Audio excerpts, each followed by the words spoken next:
राधे राधे। दोस्तों, Binance India में फर्जीवाड़ा कर रही है, क्वाइन डीसीएक्स फर्जीवाड़ा कर रही है। जितना भी क्रिप्टो एक्सचेंज है सब इलीगल धंधा कर रही है। किसका कहना है? एक बहुत बड़े विद्वान हैं जो अपने आप को कहते हैं, उनका नाम नहीं बता सकता। वो आर्मी के रिटायर्ड जवान हैं और दोस्त वो विशाखापट्टनम के रहने वाले हैं। उनका कहना है कि सेबी सर्टिफाइड मैं एडवाइजर, सेबी सर्टिफाइड एडवाइजर हूँ, उसके अलावा तो सब कुछ इलीगल है। हम के भैया सेबी रेगुलेट करती है स्टॉक मार्केट को, उसके बाद IRDA insurance regulatory development authority का नाम सुने हैं? वो इंश्योरेंस IRDA इंश्योरेंस को रेगुलेट करती है, कंपनी को। रिजर्व बैंक करती है बैंक को रेगुलेट। बोला कि मैं किसी को नहीं जानता, ठीक है, बैंक को तो चलो जानता ही है सब। तो FIU का नाम सुने? Financial intelligence unit of India. वो क्रिप्टो मार्केट को देखरेख करती है, वही लाइसेंस देती है। और क्वांडिसी एक्स एक्सचेंज जो है ना, 20,000 करोड़ का कंपनी है और यूनिकॉर्न कंपनी है। इंडिया से बाहर भी वो जो है ना बिजनेस करती है। क्वांडिसी एक्स बहुत बड़ी कंपनी है। क्रिप्टो को लीगल परमिशन तो गवर्नमेंट दिया हुआ है। बोला इलीगल धंधा है। भैया कि इलीगल धंधा आप डिसाइड करोगे या गवर्नमेंट डिसाइड करेगी, ये बताओ। गवर्नमेंट डिसाइड करेगी तो क्या इलीगल धंधा है? हमसे बदतमीजी करने लगे। अब बताइए ऐसे लोग को हम क्या जवाब दे भैया? जो बाइनांस को इलीगल घोषित करता है, गवर्नमेंट से ऊपर अपने आप को सोचता है, उसको क्या कह सकते हैं? बोला गवर्नमेंट परमिशन दे दिया कि लीगल हो जाएगा, कि तब क्या लीगल होगा भैया? गवर्नमेंट परमिशन देगी जिस चीज को, उसी को हम लीगल मानेंगे। तो इस तरीके के लोग भी है। बाइनांस पे भी शक करते हैं, क्वांटिसी एक्स पे भी शक करते हैं, और से भी सर्टिफाइड हम बोले कि भैया मैं भी तो हो जाऊंगा। क्या आप हो जाओगे तो क्या हो जाएगा? नॉलेज हो जाएगा? तो भैया नॉलेज हमको नहीं है, लेकिन हम ये बताओ कि हम स्टॉक मार्केट में ही पहले ट्रेडिंग करते थे और क्रिप्टो मार्केट में 15 सालों से ट्रेडिंग करता हूं। मैं अपने खुद से जो बाइनांस में ट्रेडिंग करता हूं, उसी को वही काम हमारे बदले में हाईटेक बोर्ड कर रही है। हाईटेक बोर्ड का उसका सवाल, वो तो बाइनांस को इलीगल कर रहा था, क्रिप्टो को इलीगल कर रहा था। हम बोले भैया डिजिटल एसेट के रूप में ट्रेडिंग का परमिशन गवर्नमेंट दे चुकी है, टैक्स लेती है, 30% टैक्स लेती है फ्लैट। तो ये इलीगल धंधा कैसे हो गया? और गवर्नमेंट परमिशन दी है फाइनेंशियल इंटेलिजेंस यूनिट। तो भैया इस टाइप के लोग भी कुछ होते हैं, यह मैं बताना चाह रहा हूं। ऐसे लोगों को बहकावे में नहीं है कि मैं ये हूं वो हूं। हाँ, मैं भैया इंजीनियर हूं तो मैं इंजीनियर उमाशंकर बोलता हूं, इससे किसी को क्यों आपत्ति होगा? ठीक है, तुम सेबी सर्टिफाइड हो भैया, तो मैंने कहाँ कह रहा हूं कि तुम नहीं हो। लेकिन अब सेबी के अलावा क्या और बॉडी नहीं है इंडिया में? फ्यूचर में इंडिया में फ्रेमवर्क तैयार करने के लिए गवर्नमेंट सेबी को दे रही है कि क्रिप्टो को भी रेगुलेट करेंगे। उसका एक रूल रेगुलेशन फ्रेमवर्क तैयार होगा तभी ना, कैसे क्या टर्म कंडीशन होगा, बहुत सारा बात है। गवर्नमेंट रूल रेगुलेशन तैयार करके इसको रेगुलेट करने जा रही है। दुनिया का फ्यूचर है क्रिप्टो और AI, आर्टिफिशियल इंटेलिजेंस। भैया डॉक्टर की तरह आज के डेट में जांच करता है, इलाज करता है AI, और सटीक ऑपरेशन तक करता है। पटना में भी एक हमारे खान सर हैं, बहुत बड़े शिक्षक हैं, वो हॉस्पिटल खोले हैं। जो डॉक्टर जहां पे जांच 5,000 10,000 का जो जांच होता है ना, वो जांच वहां पे 60 रुपया 70 रुपया 100 रुपया में ऐसे हो जा रहा है AI के माध्यम से। अब समझिए कितना बड़ा चमत्कारी चीज है AI। मेरा मानना है जो AI को और क्रिप्टो को आज के डेट में झुटला रहा है, भैया 100 साल पहले का सोच रख रहा है। जब जहाज बनाया था ना राइट बंधु, तो उसको भी पागल बोला जाता था। जब भी टेक्नोलॉजी आता है ना, वो रिस्क के साथ आता है। आपको सब करना क्या है? क्रिप्टो मतलब स्कैम नहीं होता, आप समझिए चीजों को। स्कैम कुछ प्रोजेक्ट होते हैं जहां पे फंड हम अपना आईडी बनाए, उसके अकाउंट में जमा कर दिए, वो लेके भागना ही है भैया, भाग जाएगा। अब हाईटेक बोर्ड को मैं क्यों प्रमोट कर रहा हूँ? बाइनांस तो लीगल है, उसमें कोई इशू नहीं है। अब बाइनांस में हम तो 2017 से ही मेरा अकाउंट है, लेकिन क्रिप्टो का ट्रेडिंग मैं 15 सालों से कर रहा हूँ। क्रिप्टो ट्रेडिंग का मुझे नॉलेज है, और बाइनांस भी मेरा 2017 से ही है। और 2017 से मैं ट्रेडिंग करता हूं। जैसे अपने अकाउंट में मेरा फंड रहता है, वैसे ही बोट एक एल्गो ट्रेडिंग हम परमिशन देते हैं उसको, स्पॉट एंड मार्जिन ट्रेडिंग का। हम विड्रॉवल का भी ऑप्शन रहता है, उस समय टिक लगाते ही नहीं है। विड्रॉवल हमारा जब फंड कर ही नहीं सकता भैया, ले ही नहीं जा सकता है। तो ये बंधु जो हमको सेबी सर्टिफाइड वाले बोल रहे थे कि फ्रॉड हो स्कैमर हो, तो हम कैसे हो गए ये बताओ? एक एक लीगल धंधा करते तो कैसे हम गलत हो गए? हाँ, ये लॉन्ग टर्म हम बोलते हैं कि 5% से ऊपर आएगा, आता भी है। वो उसको दिखाया भी कुछ का स्क्रीन शेयर करके आईडी खोल खोल के। तब बदतमीजी, कुछ लोग बदतमीज होते भैया, आप कितने भी ईमानदार हो गए, कुछ लोग ऐसे मिलेंगे ही दुनिया में जिसको अच्छाई पसंद नहीं है, गालीबाज गाली देंगे ही। आपको अपना कर्म अच्छा रखना है और भगवान श्री कृष्ण का नाम लेते रहिए, सब कुछ अच्छा हो। अगर मुसलमान भाई हैं तो अपना जो जिनको भी मानते हैं उनका नाम लीजिए, अल्लाह का लीजिए। सब में सब एक ही है, ईश्वर अल्लाह अलग नहीं है, सब एक ही है भैया। बस पूजने का तरीका अलग है, पद्धति अलग है, तो गलत कैसे हो जाएगा? हमारे तो बहुत करीबी है मुसलमान भाई भी, दोस्त है, कहाँ कोई दिक्कत है। और हमारा हिंदुस्तान ही है, भाईचारा के लिए हम लोग जाने जाते हैं भैया। तो मैं इस डायरेक्शन में नहीं आना चाहता था, लेकिन मैं बताना चाहता हूँ हाईटेक बोर्ड जैसे हमारा फंड हमारे अकाउंट में रहता है वही ट्रेडिंग करती है। और ट्रेड जैसे मान लीजिए यूएसडीटी है, यूएसडीटी से भैया खरीदारी कर लिया बिटकॉइन या इथेरियम जिसमें हम ट्रेड लगाए, अब वो बिटकॉइन हमारे ही पास है, जब हम जिस रेट में होगा उस रेट में हम बेचेंगे। या मान लीजिए उसमें होता क्या है कि हमारे पास मान लीजिए $1000 का फंड है, तो उसको अलग अलग कॉल में डिवाइड कर देते हैं, हम उसको ट्रेड में लगाते हैं 70% को, 30% फ्री रखते हैं। अब वो 70% जो है ट्रेड में लगा है, तो उसके बाद अगर मार्केट गिर गया, मान लीजिए 50% डाउनफॉल कवर कर लिए मार्केट, उसके बाद और गिर गया, 30% फंड बचा के रखे हैं, अब फिर एक दो कॉल बढ़ा देंगे संख्या, तो मार्केट नीचे कितना भी चले जाए आपका बाय सेल होते रहेगा। हाँ, जब जाके साइडवेज में रहता है तब इनकम कम होता है। अब जैसे अभी युद्ध का कंडीशन है भैया, तो इस कंडीशन में आपको हीरा मिल रहा है चांदी के रेट में, ये समझिए। अभी जो एंट्री करेंगे वो बहुत बड़ा कमाएंगे भैया। युद्ध के कंडीशन में दुनिया का अर्थव्यवस्था खत्म हो गया है, बड़ा बड़ा होटल बंद हो गया है, गैस का किल्लत इंडिया के पूरा दुनिया में है, तो सब कुछ तबाह हो रहा है। उस कंडीशन में भी आपका प्यारा क्रिप्टो अभी भी भैया 70 लाख के आसपास ट्रेड कर रहा है। बिटकॉइन कहाँ खराब है, कहाँ जीरो हो गया? कभी नहीं हो सकता, कभी हो ही नहीं सकता। जो एआई को और क्रिप्टो को नहीं समझाना, वो 100 साल पहले का सोच रखता है। जब भी टेक्नोलॉजी आता है, दकियानूसी बात करने वाले ऐसे लोग गालीबाज गाली आपको देंगे ही। और बड़ा बड़ा विद्वान को गाली सुनना पड़ा, पागल कहना सुनना पड़ा कि तुम पागल हो। जिसने जहाज बनाया राइट बंधु, उसको पागल बोला गया। बड़ा बड़ा साइंटिस्ट को बोला गया, जिसने मोबाइल का आविष्कार किया, टेलीफोन का आविष्कार किया, कैसे हवा में बात कर लेगा, तार से बात कर लेगा, पागल बोला गया भैया। जब भी टेक्नोलॉजी आता है, कंप्यूटर जब आया था उस टाइम में बड़े बड़े नेता कहते थे ये रोजगार खा जाएगा। उस टाइम का जो था लोकसभा का विपक्षी दल का नेता, वो कंप्यूटर जाके पटक दिए थे लोकसभा में, जहां तक मुझे न्यूज पता है, कि ये डब्बा लोगों का बेरोजगार कर देगा। हाँ, बेरोजगारी हुआ, लेकिन अगर कंप्यूटर आज के डेट में नहीं होता तो क्या हम लोग भैया 100 साल पहले पीछे नहीं होते ना। तो टेक्नोलॉजी में रिस्क भी रहता है, रिस्क को पहचानो, उस कंपनी से बच के रहो। जो कंपनी ऑथेंटिक है, जहां फंड आपका अपने पास है, वहां करने में क्या दिक्कत है? आज के बाद भैया मानता हूं, आज मैंने हाईटेक ज्वाइन किया, कल हाईटेक वाला भाग गया, तो हमारा जो बिटकॉइन खरीद के रखा था, इथेरियम खरीद के रखा था, वो हमारे ही अपने अकाउंट में है। तो कैसे भैया स्कैम हो जाएगा ये बताओ? जब रेट बढ़ेगा, मान लीजिए बोट भाग गया, हमारे पास बिटकॉइन है ना, जब रेट बढ़ेगा तब बेच लेंगे, वो तो है। तो अब बताइए इसमें कैसे स्कैम है? भैया बीटीसी मेरे पास 3 बीटीसी था, 42,000 में खरीदा था 3 बीटीसी, बेच दिया, कुछ जरूरी पड़ा 2015 में ही बेच दिया था, ठीक है। और अगर नहीं बेचा रहता आज भैया समझिए 3-4 करोड़ का मालिक होता ना मैं।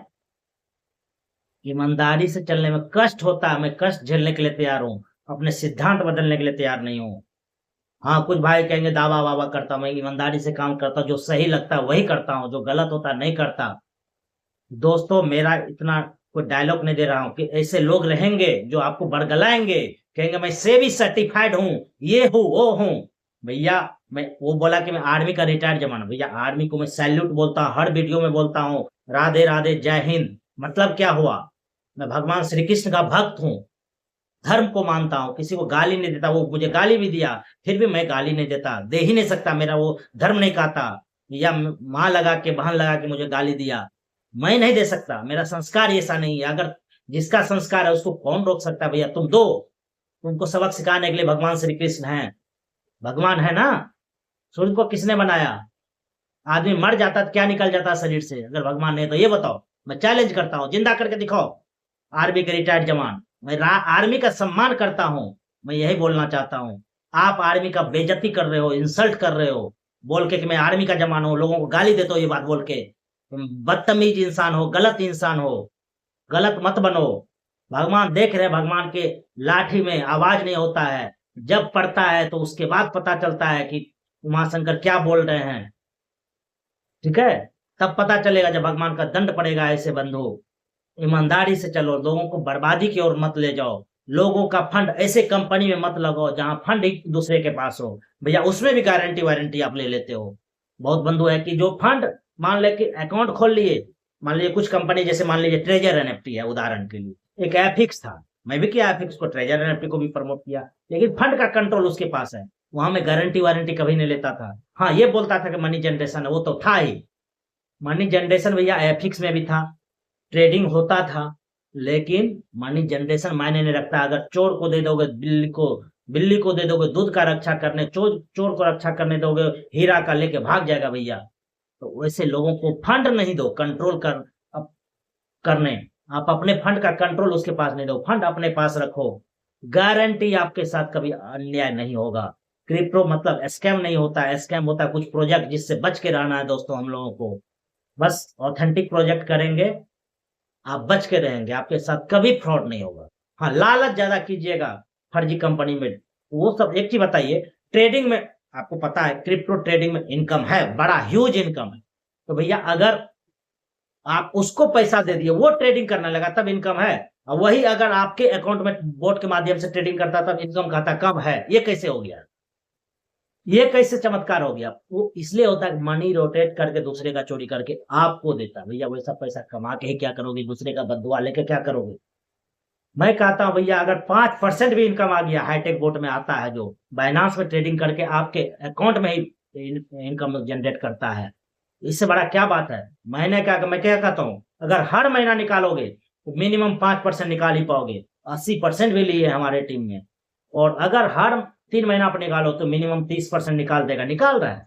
लेकिन इसमें गारंटी वारंटी क्या? निकाल तो देता ही है। जो अभी तक होते हैं उसी के आधार पर हम लोग बोलेंगे। अब मान लीजिए कोई म्यूचुअल फंड है, इतना दे रहा है, अब कहेगा भैया गारंटी। गारंटी क्या होता है? म्यूचुअल फंड में fund invested entire market to subject risk, ये बोलता ही है, मैं भी बोलता हूँ। क्रिप्टो में रिस्क है, रिस्क इसमें यही है कि आपको वेट करना पड़ेगा, स्पॉट ट्रेडिंग वेट करना पड़ेगा। तो मैंने क्या बोला, 14,000 में मैंने बीटीसी खरीदा था, अभी क्या 14,000 रेट है? या 3 बीटीसी था, 3-4 करोड़ से ऊपर होता अगर नहीं बेचता तो। यहाँ पे चाहिए शांत दिमाग, इन्वेस्टमेंट पर्पस वाला लोग, जिसके पास दिमाग हो, सोचने का शक्ति हो, ईमानदारी से काम करने का शक्ति हो, वैसे लोगों के लिए हाईटेक बोट है, वैसे लोगों के लिए बाइनांस है। मैं ये नहीं कहता कि लाइफ टाइम, मैं ये कहता हूं कि बाइनांस जब तक रहेगी तब तक हाईटेक बोट रहेगी, और बाइनांस कब तक रहेगी भैया? ऐसे लोग का बात समझ के क्या करोगे? जो कहता मैं सेबी सर्टिफाइड हूँ, गवर्नमेंट के किसी रूल को नहीं मानता हूँ, सिर्फ सेबी को मानता हूँ और किसी को नहीं मानता, ऐसा कहीं होता है? सेबी को नहीं मानते हो तो क्या रिजर्व बैंक फेक है? बैंकिंग को लाइसेंस वो देता है, आईआरडीए जो है ना इंश्योरेंस कंपनी को लाइसेंस देती है, एफआईयू क्रिप्टो को अभी दे रही है लाइसेंस, फ्यूचर में सेबी के रेगुलेशन में ये भी आएगा। अभी नहीं आया, मैं भी मानता हूँ, लेकिन एफआईयू भी तो गवर्नमेंट बॉडी है ना। एफआईयू में हम क्या करते हैं, जो एफआईयू रजिस्टर्ड एक्सचेंज है, वहां पे हम केवाईसी प्रॉपर वे में होता है, आपका एक एक डाटा गवर्नमेंट के पास जाता है। कुछ फर्जी लोग कहेंगे डाटा जाता है, यही निगेटिव पॉइंट है। भैया निगेटिव पॉइंट क्यों हो गया? कल का देखिए, कुछ दिनों का, अप्रैल में हो गया है लागू। आप सोशल मीडिया पे खरीदोगे, कार खरीदोगे, स्टेटस लगा दोगे, उस पे इनकम टैक्स का नोटिस आ जाएगा भैया। ट्रेडिंग का दबाती छोड़ो, पैसा छुपा के क्या करोगे? गवर्नमेंट से नहीं छुप सकते हो। हाँ, नॉलेज कम है तो लगता है आपको कि गवर्नमेंट का नजर हम पे नहीं है। कहीं भी आप रहोगे ना, वहां गवर्नमेंट का नजर है। एक एक टेक्नोलॉजी अब गवर्नमेंट भी इस्तेमाल कर रही है भैया। कैसे ट्रैक कर लेता बड़ा बड़ा चोर को, फर्जीवाड़ा करने वाले को पकड़ लेता है ना। ईमानदारी से काम करो, सीना ठोक के काम करोगे, ये उमाशंकर कह रहा। और इस बात को याद रखोगे ना गालीबाजों। और एक और गालीबाज का बात करता हूं, मैं ओरिजिन एलजीएनएस का खिलाफ करता हूं। हाँ, मैं करता हूं, खुद भी करता हूं, लेकिन प्रमोट नहीं करता। एक चीज बताओ, एक भैया इन आउट कंपनी आई थी, उसका यूट्यूब पे देखना वीडियो, कुछ लीडर जो बहुत बड़े विद्वान थे हमको भी बोले थे इन आउट का रेट तो भगवान खुद आके नहीं गिरा सकता है। हम कहे जब भगवान नहीं गिरा सकता तो भैया तो ये तो फर्जी है। भगवान को चैलेंज जब करोगे तुम आदमी हो तब तो जंगली जानवर हो गए ना। जिसने इस सृष्टि को बनाया उसको तुम चैलेंज करने का तुम्हारा औकात कैसे हो गया। उसके बाद जब बिटकॉइन का रेट गिरता है, तुम्हारा इन आउट का क्या औकात है भैया। बिटकॉइन से ना सीखे हो कि क्रिप्टो क्या होता है, उसका भी रेट गिरता है। पॉल का रेट गिरता है जो पॉलीगन का अपना कॉइन है। बीएनबी का रेट गिरता है जिसका अपना कॉइन है। तुम्हारा ये क्या इन आउट है, ये स्कैम है भैया। जहां भी डिसेंट्रलाइज है, डेफी है, टोकन है, एनएफटी है, बच के रहो। फंड का कंट्रोल किसी के पास में होता। अब ब्लॉकचेन वाले बोलते भैया फंड का कंट्रोल, तो ब्लॉकचेन में मैं ये बोलता भैया कि ब्लॉकचेन पैसा आपको अपने आप नहीं देती है, डिसेंट्रलाइज होता है, मैं भी मानता हूँ 100% डिसेंट्रलाइज है। लेकिन अगर फंड लिक्विडिटी निकाल लिया, रग पुल उसको बोलते हैं, फंड निकाल लिया, निकालने का 1000 जगह है। जो बंदू को नॉलेज नहीं है वो हमको गाली देते हैं। हाँ, एक चीज मैं बोल सकता हूं कि ओरिजिन एलजीएनएस कुछ लोग बोलते हैं पॉलीगन का नंबर 1 टोकन है। ये इसका सबसे इंपॉर्टेंट बात है, इसलिए लॉन्ग टर्म चल सकता है प्रोजेक्ट। लेकिन मैं इसको सपोर्ट फिर भी नहीं करूंगा क्योंकि रिस्क है। उसको रग पुल करने का राइट है, टोकन को बाय सेल करने का परमिशन रोक सकता है, वो राइट है उसी के पास है। आप जो है ना कॉइन का कॉइन जिसको का है ना वहीं पे ऑप्शन देता है। कॉइन जब ओरिजिन एलजीएनएस को लॉगिन करोगे उस पर दिखोगे ये भी है, वहां पर जाके देखना खुद दिखाएगा। भैया हमको गाली देने सच्चाई नहीं बदल जाएगा। ओरिजिन एलजीएनएस बहुत बड़ा स्कैम है, बच के रहो। विटनेस के भी दावे करने वाले कुछ लोग थे कि भैया जो है ना ये डेफी बेस्ड ओरिजिनल प्रोजेक्ट है और पेनकेक स्वैप से विड्रॉ आती। भैया स्मार्ट कॉन्टैक्ट डिप्लॉय किया पेनकेक स्वैप पे, अब वो नाम दे दिया उसका, अब विड्रॉवल होता है तो उसी का नाम दिखता है। ठीक है, इसका मतलब क्या हो गया कि पेनकेक स्वैप विड्रॉ देती है। स्मार्ट कॉन्टैक्ट किसने डिप्लॉय किया पेनकेक स्वैप पे, विटनेस वाला किया था।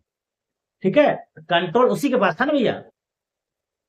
स्मार्ट कॉन्टैक्ट हो गया तो भगवान नहीं हो गया, ब्लॉकचेन हो गया तो भगवान नहीं हो गया। अगर फंड का कंट्रोल उसके पास है लेके भाग जाएगा। ठीक है, विटनेस वाला का दावी करने वाला का क्या हुआ, सच्चाई देख लो। ओरिजिन एलजीएनएस के लीडर ऐसे, हाँ मानता हूं ब्रेन वॉश करने में एक्सपर्ट है, मैं नहीं एक्सपर्ट हूं, मुझे सिर्फ ईमानदारी आता है। मैंने ट्रेजर एनएफटी को प्रमोट किया, मैंने एफिक्स को किया, मैंने ऑर्बिटेक्स को किया। गालीबाजो सुन लो, मैं खुलेआम बोलता हूं, मैंने सबको किया प्रमोट। ठीक है, उसके बाद मैंने क्लॉड माइनर को भी किया। ट्रेजर में क्या देखा कि मनी जनरेशन करती है, पॉलीगन पर रिडायरेक्ट होके जाता है। ठीक है, हकीकत में एनएफटी है, दिखाता वो। हम लोग मनी जनरेशन का पार्ट देखे, कंपनी रजिस्टर्ड है। फिर भैया अभी क्यों कहता है कि 6 महीना बाद देंगे विड्रॉल, क्योंकि फंड उसी के पास है। क्या हाईटेक में कह सकता है, बाइनांस कह सकता है 6 महीना बाद दूंगा फंड। भैया आप जब चाहो रेट जो भी हो उस रेट पर आप सेल कर सकते हो, आपके पास फंड का कंट्रोल है। इससे बड़ा बात क्या होता है बताओ। भागी नहीं है ट्रेजर एनएफटी, आज भी चल रही है। जिसको ज्वाइन करना है मैं बताता हूं $60 या $100, उससे ज्यादा मत लगाओ। रिक्स है तो है। हाँ आप ज्वाइन करोगे मुझे भी रिफरल मिलेगा, लेकिन जो सच्चाई मेरा जरूरी है ईमानदारी से बताना, नहीं तो खुद भी दुख होता है मुझे कोई फर्जी कंपनी भागता है तो। ठीक है, एफिक्स वाला क्या किया भैया, हकीकत में डीएपी मार्टिक, एलेक्स जेंसन, फोर्ड कूपर इसका फिजिकल मीटिंग में जाता था हर कंट्री में। मेरा भी डाउनलाइन कुआलालंपुर गया था, 5 स्टार होटल में रुका था, $1000 का उसको जो है ना रिवार्ड भी मिला था। वहां गया था, मीटिंग से मिल के आया, क्या हो गया, कंपनी बंद होगी ना। और बताता हूं भैया, वो कंपनी एफिक्स का एफएक्स टोकन आज भी ऑल आईनेक्स एक्सचेंज पे ट्रेड होती है। कंपनी भाग चुकी है। और मैंने प्रमोट क्या देख के किया था, मनी जनरेशन देख के, कि मीटिंग में आता है लोग, उसका टीम का लोग, उसके बाद कंपनी का लोग, एमडी से लेके टेक्निकल हेड सब आता था, बोर्ड ऑफ डायरेक्टर जितना भी सब मीटिंग में आता था। उसके बाद दिल्ली, मुंबई, चेन्नई एयरपोर्ट पे प्रचार होता था। हकीकत बात है भैया, मेरा भी कुछ लोग जाके देखा था एयरपोर्ट पर एडवर्टाइजमेंट देख रहा था, क्यों नहीं भरोसा हो। इतना भरोसा होने के बाद कंपनी फंड उसके पास भाग गए ना। और ट्रेजर एनएफटी वाले बंधु कहते मेरा भी अपलाइन आज के डेट में कहते वहां से कर तो मूर्ख वाला काम करो, पैसा कमा लो, दूसरे का क्या देखो। मुझे कहना है भैया मैं देखूंगा दूसरे का भी, मेरे साथ जो जुड़ा उसको इनकम हो ये मेरा जिम्मेदारी बनता है, उसको लॉस नहीं हो ये मैं हम पे भरोसा करके आया तो मेरा भी जिम्मेदारी बढ़ जाता है। अगर जो बंधु भाई हम पे भरोसा किया तो मेरा जिम्मेदारी क्यों नहीं बढ़ेगा। सिर्फ अपना कमाने के लिए दूसरे को नुकसान कर दें, ये हमसे नहीं होता। घाम हमसे मिस्टेक हुआ ट्रेजर में, एफिक्स में, अब उस मिस्टेक को मैं दोहरा नहीं रहा हूं ना। आप लोग जो दोहराते हो वो स्कैमर लीडर हो, जानते हो कि स्कैम करेगी कंपनी है लेकिन हम कमा लेंगे तो कमा लेंगे, दूसरे का नुकसान हो तो हो, इस सोच का मैं नहीं हूं। कम से कम आप हो तो गलत हो, लालच में हो तो गलत हो। कहाँ कम है भैया, अगर 5% इनकम दे रहा है कम से कम हर महीना, क्या खराब है। 5,000% लेके क्या करोगे।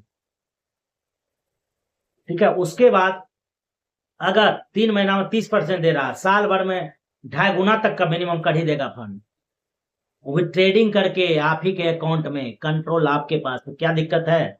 उसके बाद अगर नेटवर्कर हो तो टीम बना के नहीं कमा लोगे। कुछ बंधु कहते हैं कि भैया ये फिर मनी रोटेशन करता है, $70 क्यों लेता है। मैं ये कहता हूँ भैया $70 में वोट देता है वो उसका प्रोडक्ट है। क्या प्रोडक्ट बेस्ड कंपनी आप करते हो ना, प्रोडक्ट बेस्ड कंपनी में अगर 80 का टीम हो गया कितना कमा लोगे, 25,000, 50,000, लाख रुपया। भैया 500 कमाना मुश्किल हो जाता है, 5,000 कमाना मुश्किल हो जाता है। यहाँ कम से कम 80 के टीम में 25,000 से 50,000 के नीचे आराम से आ जाता है इनकम। तो क्यों नहीं करो, प्रोडक्ट बेस वाला भरोसा और क्रिप्टो वाला इनकम है हाईटेक बोट में, क्यों नहीं करो। प्रोडक्ट बेस के हर लीडर को आना चाहिए अगर नेटवर्किंग करते हो तो हाईटेक बोट में भी, क्योंकि ये प्रोडक्ट बेस ही है, सॉफ्टवेयर देती है, एआई देती है, प्रोडक्ट की जगह इसका एआई है। और प्रोडक्ट सेल करना इलीगल धंधा इंडिया में नहीं है, और प्रोडक्ट बेस कंपनी चलाना इंडिया में लीगल नहीं, प्रोडक्ट बेस ही है क्रिप्टो का हाईटेक बोट। ठीक है, जिसको बुरा लगा हो माफी मांगता हूं, लेकिन मेरा काम है ईमानदारी से बोलना भैया। ठीक है, मैं ईमानदारी से ही काम करूंगा, किसी को अच्छा लगे बुरा लगे मुझे फर्क नहीं पड़ता है। मैं भगवान श्री कृष्ण को खुश करने के लिए जीता हूँ, और अपने फॉलोवर, अपने परिवार जो यूबीपी स्मार्ट गुरुकुल का मेरा परिवार है उसके साथ स्कैम नहीं होने दूंगा, ये भी मैंने ठाना है। एक एक चीज खोल के बताऊंगा, हर कंपनी के बारे में जो स्कैम करती है। आपको किसी कंपनी के बारे में जानना है तो उसका ऊपर भी वीडियो बनाऊंगा। ठीक है, मैंने ठाना है जितना भी स्कैम कंपनी है सबका पोल खोलूंगा, तो खोलूंगा, जिसको बुरा लगे तो लगे। ठीक है, जो करना है कीजिए, लेकिन जो सही है वो बताऊंगा, ईमानदारी से काम करूंगा, कम कमाऊंगा, किसी का बददुआ नहीं लूंगा, मेरा यही स्लोगन है दोस्तों। और राधे राधे तो मैं बोलूंगा, जिसको बुरा लगता है लगे, क्योंकि पूरा सृष्टि को वही बनाया है। और उनको जो नहीं मानते भैया वो क्या इंसान है, नहीं है इंसान। मेरा धर्म यह श्रीमद् भगवत गीता मेरी जिंदगी का संविधान है। मेरा धर्म है इंसानियत का धर्म, मानव जाति का धर्म। मानव जाति को मैं एक मानता हूँ, मानव जाति ही जाति है, इंसानियत ही धर्म है। और श्रीमद् भगवत गीता मेरी जिंदगी का संविधान है। और अपने देश के सोल्जर्स का मैं सम्मान करता हूँ, जय हिंद भी बोलता, अपने देश भक्त भी हूँ। ठीक है, किसी को बुरा लगे तो लगे, सच्चाई यही है मेरा। राधे राधे दोस्तों, जय हिंद दोस्तों।